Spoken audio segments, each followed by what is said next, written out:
ಹೀಗೆ ನಿರ್ಜನ ಪ್ರದೇಶದಲ್ಲಿ ಶವವಾಗಿ ಬಿದ್ದಿರುವ ಈಕೆಯ ಹೆಸರು ಜಾಕಿಯಾ ಮುಲ್ಲಾ ಅಂತ. ವಯಸ್ಸು ಈಗಷ್ಟೇ 21 ವರ್ಷ.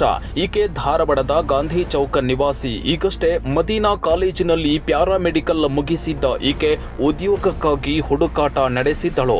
ಮಂಗಳವಾರ ಕೂಡ ಉದ್ಯೋಗ ಹುಡುಕುವ ಸಲುವಾಗಿ ಮನೆಯಿಂದ ಹೊರಬಂದಿದ್ದ ಈಕೆ ಬುಧವಾರ ಧಾರವಾಡದ ವಿನಯ್ ಡೇರಿ ಬಳಿಯ ಮನಸೂರು ರಸ್ತೆಯ ನಿರ್ಜನ ಪ್ರದೇಶದಲ್ಲಿ ಶವವಾಗಿ ಪತ್ತೆಯಾಗಿದ್ದಾಳೆ. Robotic joint replacement available in V-Care Hubli. Call 8296275030. ಹೌದು, ಬೆಳಗ್ಗೆ ಮನೆಯಿಂದ ಹೊರಹೋದ ಜಾಕಿಯಾ ರಾತ್ರಿ ಆದರೂ ಮನೆಗೆ ಬಾರದೆ ಇದ್ದಿದ್ದರಿಂದ ಆಕೆಯ ಮನೆಯವರು ಗಾಬರಿಯಾಗಿದ್ದಾರೆ. ನಂತರ ಪೊಲೀಸ್ ಠಾಣೆಗೆ ತೆರಳಿದ್ದಾರೆ.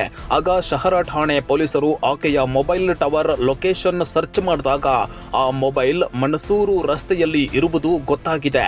ತಡರಾತ್ರಿ ಆಕೆಯ ಮನೆಯವರು ಅಲ್ಲಿಗೆ ಹೋಗಿ ಹುಡುಕಾಟ ನಡೆಸಿದ್ರು. ಆಕೆ ಪತ್ತೆ ಆಗಿರಲಿಲ್ಲ. ಮತ್ತೆ ಬೆಳಿಗ್ಗೆ ಅದೇ ಸ್ಥಳಕ್ಕೆ ಬಂದು ಹುಡುಕಾಡಿದಾಗ ನಿರ್ಜನ ಪ್ರದೇಶವಾದ ಅಲ್ಲಿ ಜಾಕಿಯಾ ಕೊಲೆಯಾಗಿ ಬಿದ್ದದ್ದು ಕಂಡು ಬಂದಿದೆ. ಆಕೆಯ ಶವದ ಹತ್ತಿರವೇ ಮೊಬೈಲ್ ಫೋನ್ ಕೂಡ ಇದ್ದಿದ್ದು ಕಂಡು ಬರುತ್ತೆ. ಇಷ್ಟಕ್ಕೂ ಆಕೆಯನ್ನ ಕರೆದುಕೊಂಡು ಹೋದವರು ಯಾರು, ಆ ಸ್ಥಳಕ್ಕೆ ಜಾಕಿಯಾ ಯಾಕೆ ಬಂದಳು ಅನ್ನೋದು ಮಾತ್ರ ನಿಗೂಢವಾಗಿದೆ. ಆಕೆಯ ಕುತ್ತಿಗೆಗೆ ವೇಲ್ನಿಂದ ಬಿಗಿದು ಕೊಲೆ ಮಾಡಿದ್ದು ಮಾತ್ರ ಸ್ಪಷ್ಟವಾಗಿ ಗೊತ್ತಾಗುತ್ತೆ. ಬೇರೆ ಸ್ಥಳದಲ್ಲಿ ಆಕೆಯನ್ನ ಕೊಲೆ ಮಾಡಿ ಅನಂತರ ಅಜ್ಞಾತ ಸ್ಥಳದಲ್ಲಿ ಶವ ಬಿಸಾಕಿ ಅಲ್ಲಿಯೇ ಆಕೆಯ ಮೊಬೈಲ್ ಫೋನ್ ಕೂಡ ಇಟ್ಟು ಹೋಗಲಾಗಿದೆ. ಇಷ್ಟಕ್ಕೂ ಈ ಘಟನೆಯ ಹಿಂದಿನ ದಿನ ಏನು ನಡೀತು ಅನ್ನೋದನ್ನ ಜಾಕಿಯಾ ಮನೆಯವರೇ ಹೇಳ್ತಾರೆ, ಕೇಳಿ. ಅದು ನಿನ್ನೆ ಸರ ಸಂಜೆಗೆ ಸುಮಾರು 7:30ಗೆ ನಮಗೆ 4-5 ಗಂಟೆಗೆ ಮನೆಯಿಂದ ಹೋಗಿದ್ಲು. ಅದು 7 ಗಂಟೆಗೆ ಮೆಸೇಜ್ ಮಾಡಿದ್ಲು, ನಾ ಲೊಕೇಶನ್ ಕಳಿಸಿ ಎಲ್ಲಿದ್ದೀನಿ ಅಂತೇಳಿ. ಅದೇ ಮೆಸೇಜ್ ಕಳಿಸ್ಲಿಲ್ಲ. ಆನಂತರ ನಾವು 10 ಗಂಟೆ ಬಿಟ್ಟ ಕಾಯ್ದು ಟೌನ್ಗೆ ಸ್ವಲ್ಪ ಹೋಗಿ ಹೇಳಿದ್ದೀವಿ ಸರ್, ಹಿಂಗೆ ಪ್ರಾಬ್ಲಮ್ ಆಗಿದೆ ಸರ್ ಅಂತೇಳಿ.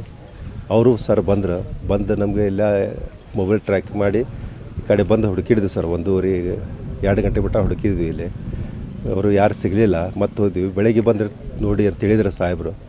ಮತ್ತೆ ಬೆಳಗ್ಗೆ ಬಂದಿವಿ ಸರ್. ಬಂದು ನೋಡಿದ್ಕೊಳ್ಳಿ ಇಲ್ಲಿ ಬಾಡಿ ನಮಗೆ. ಇನ್ನು ಶವ ಸಿಕ್ಕ ಸ್ಥಳದ ವ್ಯಾಪ್ತಿ ವಿದ್ಯಾಗಿರಿ ಠಾಣೆಗೆ ಬರುತ್ತಾ ಅಥವಾ ಧಾರವಾಡ ಗ್ರಾಮೀಣ ಠಾಣೆಗೆ ಬರುತ್ತಾ ಎಂಬ ಗೊಂದಲ ಉಂಟಾಗಿತ್ತು. ಸ್ಥಳಕ್ಕೆ 2 ಠಾಣೆಗಳ ಪೊಲೀಸರು ಭೇಟಿ ನೀಡಿದ್ರು. ಕೊನೆಗೆ ಈ ಸ್ಥಳದ ವ್ಯಾಪ್ತಿ ಗ್ರಾಮೀಣ ಠಾಣೆಗೆ ಬರುತ್ತೆ ಎಂದಾದ ಮೇಲೆ ಪೊಲೀಸರು ಸ್ಥಳಕ್ಕೆ ಸುಕೋ ತಂಡ ಹಾಗೂ ಶ್ವಾನ ದಳದವರನ್ನು ಕರೆಯಿಸಿ ತಪಾಸಣೆ ನಡೆಸಿದ್ರು.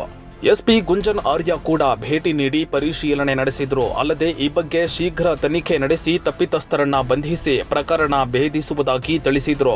ಇದು ಡಿಸೀಸ್ಡ್ ಹೆಸರು ಜಾಕಿ ಅಂತ. ಪ್ಯಾರಾಮೆಡಿಕಲ್ ಮುಗಿಸ್ಕೊಂಡು ಸದ್ಯಕ್ಕೆ ಮನೆಯಲ್ಲಿ ಇದ್ದರು. 21 ವರ್ಷ. ನಿನ್ನೆ ಮಧ್ಯಾಹ್ನ 4:15ಗೆ ಬಹುಶಃ ಊಟ ಮಾಡಾದ್ಮೇಲೆ ಮನೆಯಿಂದ ಹೊಂಟಿದ್ರು. ಅದಾದಮೇಲೆ ನಮಗೆ ಬೆಳಿಗ್ಗೆ ಫಸ್ಟ್ ಧಾರವಾಡ ಟೌನ್ಗೆ ಮಾಹಿತಿ ಹೋಗಿದೆ. ಧಾರವಾಡ ಟೌನ್ ಮತ್ತು ವಿದ್ಯಾನಗರ, ಅದಾದಮೇಲೆ ಕೊನೆಗೆ ನಮಗೆ ಮಾಹಿತಿ ಬಂತು ನಮ್ಮ ವಿದ್ಯಾಗಿರಿ ಪೊಲೀಸ್ ಸ್ಟೇಷನಿಂದ ಈ ಏರಿಯಾ ನಿಮಗೆ ಸೇರುತ್ತೆ, ನಿಮ್ಮಲ್ಲಿ ಒಂದು ಬಾಡಿ ಇದೆ. ಆ ಬಾಡಿ ನೋಡೋಕ್ಕೆ ನಮ್ಮ ಎಲ್ಲ ಅಧಿಕಾರಿ ಮತ್ತು ಸಿಬ್ಬಂದಿ ಬರ್ತಾ ಇದ್ದಾರೆ. ಪ್ರೈಮಾ ಫೇಸಿ ಸ್ಟ್ರ್ಯಾಂಗುಲೇಷನ್ ಕಾಣ್ತಾ ಇದೆ. ಸ್ಟ್ರ್ಯಾಂಗುಲೇಷನಿಂದ ಡೆತ್ ಆಗಿದೆ. ಸದ್ಯಕ್ಕೆ ನಮಗೆ ಜಾಸ್ತಿ ಹೆಚ್ಚಿನ ಮಾಹಿತಿ ಇಲ್ಲ ಅದರ ಬಗ್ಗೆ. ಬಟ್ ನಮ್ಮ ಸೋಕೋ ಟೀಮ್ ಈಗ ಸ್ಪಾಟಲ್ಲಿದ್ದಾರೆ. ನಮ್ಮ ಪರಿಶೀಲನೆ ಸ್ಟಾರ್ಟ್ ಆಗಿದೆ. ಆದಷ್ಟು ಬೇಗ FIR ರಿಜಿಸ್ಟರ್ ಮಾಡಾದ್ಮೇಲೆ ತನಿಖೆ ಮುಂದುವರಿಸಿ. ಇದು ಟೂ ಅರ್ಲಿ ಏನಾದರೂ ಹೇಳೋಕ್ಕೆ ಇದ್ರ ಬಗ್ಗೆ.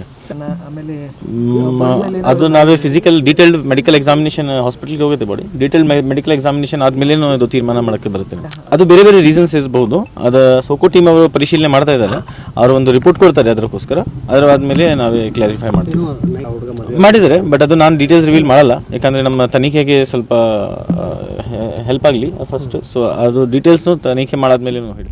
ಜಾಕಿಯಾ ಮದುವೆ ಆಕೆಯ ತಂದೆಯ ಸ್ನೇಹಿತನ ಮಗನೊಂದಿಗೆ ನಿಶ್ಚಯ ಆಗಿತ್ತು. ಮಂಗಳವಾರ ಮನೆಯಿಂದ ಹೊರಹೋದ ಈಕೆ ಮಾರನೇ ದಿನ ಶವವಾಗಿ ಪತ್ತೆ ಆಗಿದ್ದರಿಂದ ಆಕೆಯ ಕುಟುಂಬಸ್ಥರ ಆಕ್ರಂದನ ಮುಗಿಲು ಮುಟ್ಟಿತ್ತು.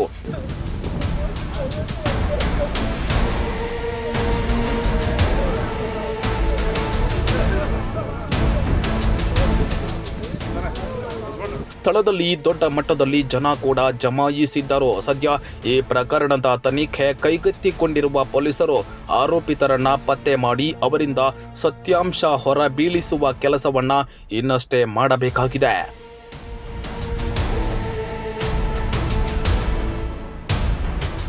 Praveen Omkari, public next, Dharwad.